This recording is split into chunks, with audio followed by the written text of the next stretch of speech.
आज बात करते हैं कि अध्यात्म में प्रगति करने के लिए हमको कौन सा मार्ग चुनना चाहिए, किस मार्ग पर चलना चाहिए। मार्ग तो बहुत सारा है। कर्म योग है, ज्ञान योग है, भक्ति योग है, अष्टांग योग है और भी है, कुंडलिनी योग है। तंत्र में भी बहुत सारा मार्ग है। तो कौन सा मार्ग हमें चुनना चाहिए, हमारे लिए कौन सा बेहतर है। और जो हम पूछते हैं बहुत सारा देवी देवता को, ईश्वर को, हमको किसको पूजना चाहिए और किसको नहीं पूजना चाहिए। तो पहले इसी का बात करते हैं, किसको हमको पूजा करना चाहिए। देखिए, जो विधि विधान से जो देवी देवता का पूजा होता है वो तो और बात है, लेकिन अगर बात केवल अपने पूजा करने का करें तो आप किसी को भी चुन लीजिए, किसी भी ईश्वर को, दुर्गा काली, शंकर, विष्णु, किसी को भी चूज कर लीजिए। सब मिला जुला के एक ही है। ये साकार ईश्वर सब मिला जुला के एक ही है, थोड़ा थोड़ा का अंतर होता है बस। तत्वतः सब एक है, दो नहीं है कोई दूसरा। ये पूरा अस्तित्व, पूरा जो है ना, होल एग्जिस्टेंस, ये एक है।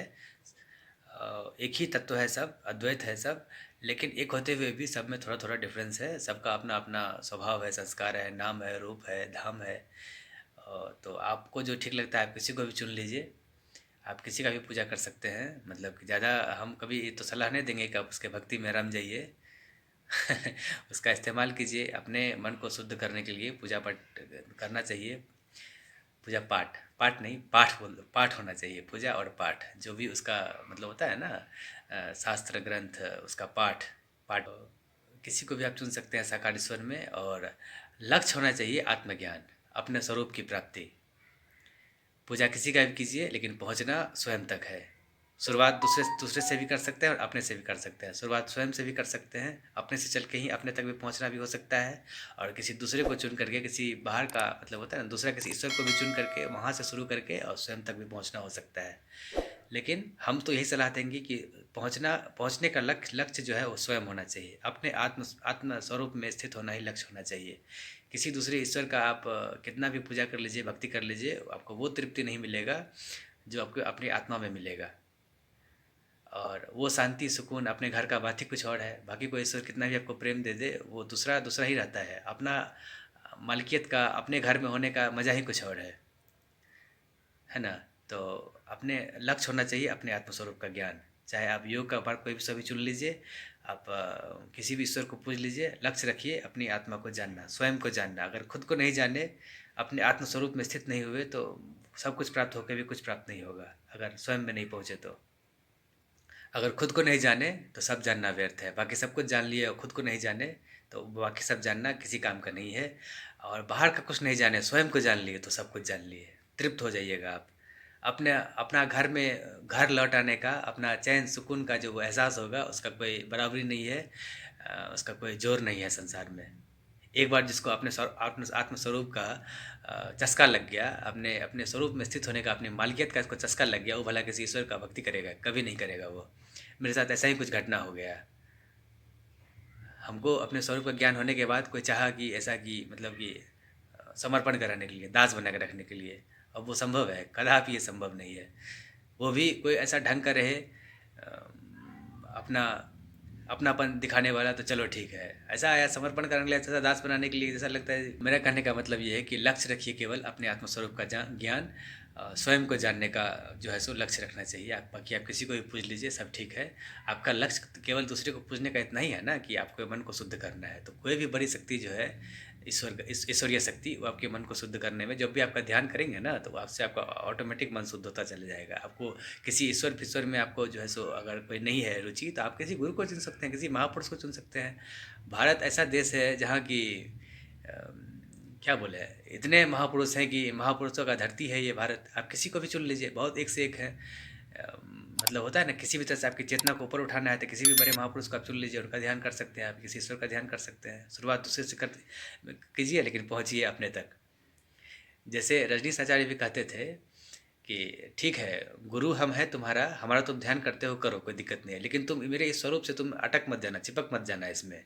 ये बस मतलब होता है ना, एक छोर है। तो यहाँ तुमको रुक नहीं जाना है, पहुँचना है दूसरे छोर तक, जहाँ मेरा वास्तविक स्वरूप है। जो आज तुम देख रहे हो, ये मेरा मतलब पूर्ण स्वरूप नहीं है। आज जो है, आज बस एक मेरे स्वरूप का अभिव्यक्ति है, ये पूर्ण नहीं है। पूर्ण तुम तब हमको जान सकोगे जब तुम स्वयं खुद को जानोगे। जब स्वयं को जान लोगे पूर्ण रूप से, तो तुम हमको भी जान जाओगे, मैं कौन हूँ। और जब खुद को जान लिए तो बाहर को किसी को जानना ज़रूरी नहीं रहता है, क्योंकि सब एक ही है ना। पानी को जब पता चल गया मैं पानी हूँ, दुनिया में जितना पानी है, जितना जल तत्व है, वो जानता है सब सब कुछ पानी ही है, सब कुछ मैं ही हूँ। तो ये होता है अपने स्वरूप का ज्ञान होना। तो लक्ष्य यहाँ का रखना चाहिए। बाकी आप बाहर से किसी कुछ भी कीजिए, कोई भी मार्ग लीजिए, सब एक जैसा ही है। और आप बात करते हैं कि अध्यात्म के रास्ते पे कौन सा मार्ग हमें चुनना चाहिए, तो हमको तो सबसे अच्छा लगता है कर्मयोग।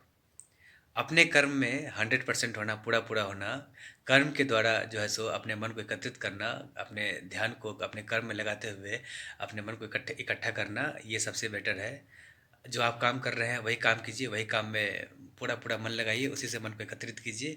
कर्म के बाद मन को इकट्ठा करते हुए धीरे धीरे ज्ञान योग में प्रवेश। पहले कर्म से शुरुआत और ज्ञान में प्रवेश।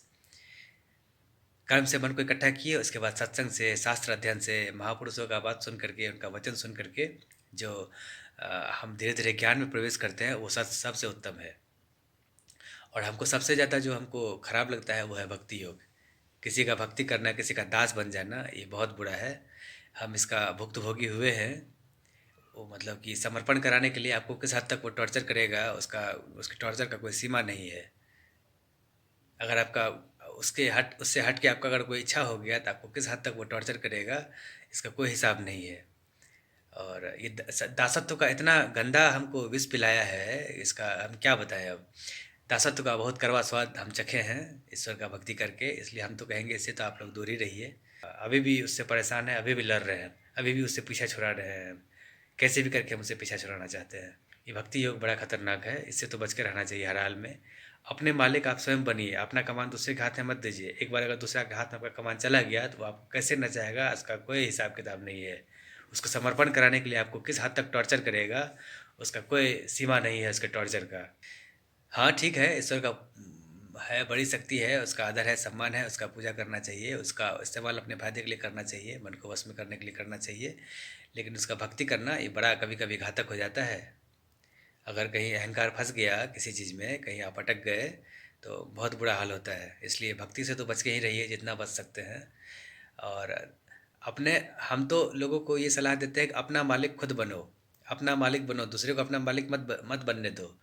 अपने जीवन का कमान खुद संभालो, दूसरे को अपना मालिक मत बनने दो। कोई अगर ईश्वर, कोई बड़ा शक्ति आपका मालिक बन गया, आपको किस कैसे नचाएगा, आपको किस हद तक टॉर्चर करेगा, उसके टॉर्चर का कोई सीमा नहीं है। इतना दुख देगा, इतना टॉर्चर करेगा कि मतलब हम ऐसा भी नहीं कि उसका बहुत ज़्यादा दोष देते हैं। वो अलग अलग डायमेंशन है ना, उसको इतना ह्यूमन फीलिंग्स का समझ नहीं है, वो जानता नहीं है इतना बात। वो जो ईश्वर होता है वो बिल्कुल डिफरेंट डायमेंशन है।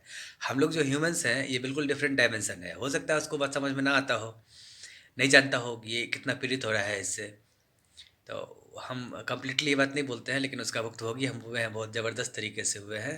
इसलिए हम तो सलाह देंगे कभी भी इसमें मत जाइए, अपना मालिक खुद बनिए, अपने लाइफ का कमान अपने हाथ में लीजिए और कर्म से शुरुआत कीजिए। जो भी कर्म करते हैं उसको पूरा पूरा मन लगाइए, कर्म को अपना पूजा बनाइए।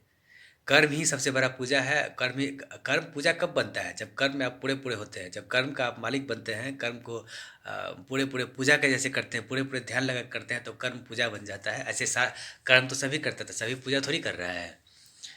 तो कर्म पूजा तब बनता है जब कर्म योग बन जाए, जब कर्म योग हो जाता है तब कर्म पूजा बन जाता है। तो पहले तो कर्म से शुरुआत करना चाहिए, कर्म को पूजा बनाना चाहिए।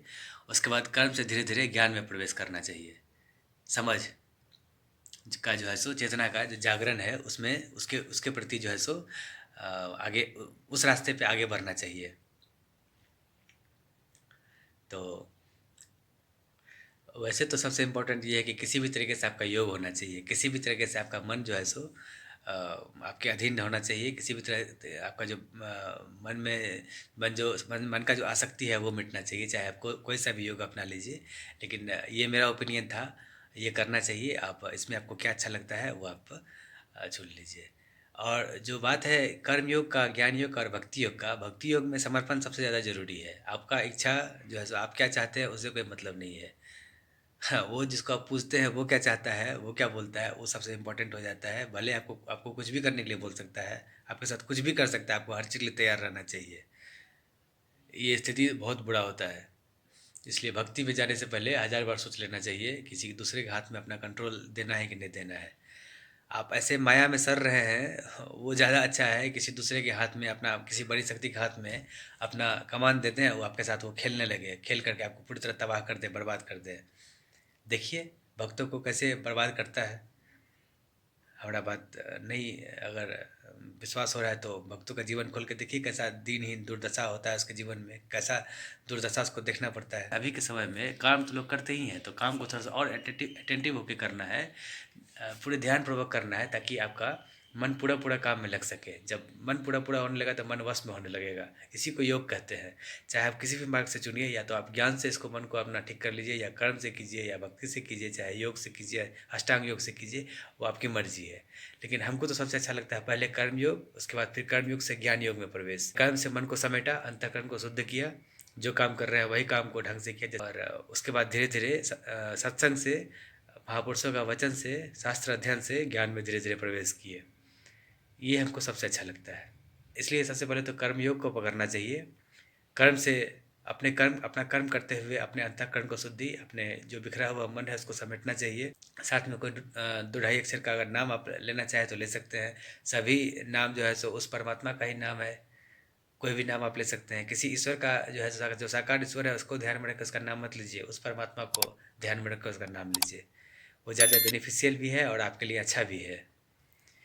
तो ये कर सकते हैं। उसके बाद ग्रंथों का अध्ययन, उपनिषद का अध्ययन, या फिर किसी जो भी ज्ञानी हुए हैं महापुरुष उनका बात सुनना, उनका बात सुन करके, उनका सत्संग सुन करके ज्ञान में प्रवेश, ये ज़रूरी है, ये मार्ग अपनाना चाहिए।